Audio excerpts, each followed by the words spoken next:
海外不动产的投资风险有汇率的风险，第二个交屋的风险，第三管理的风险。如果买海外不动产，没有人后续帮你代租代管，你的房客在国外，电灯坏了、马桶坏了、水管坏了，还要你去修，你坐一趟飞机就多少钱？水管才多少钱？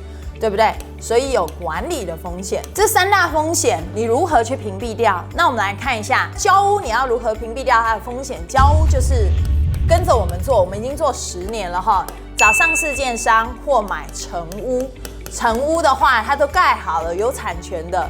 然后呢，再来你就是找东协前3名。那当然你也可以买其他国家，你可以买欧美、日本。但是呢，我们公司今天主攻的是泰国跟马来西亚。为什么？因为资金成本比较低。想要买房，带你买好房。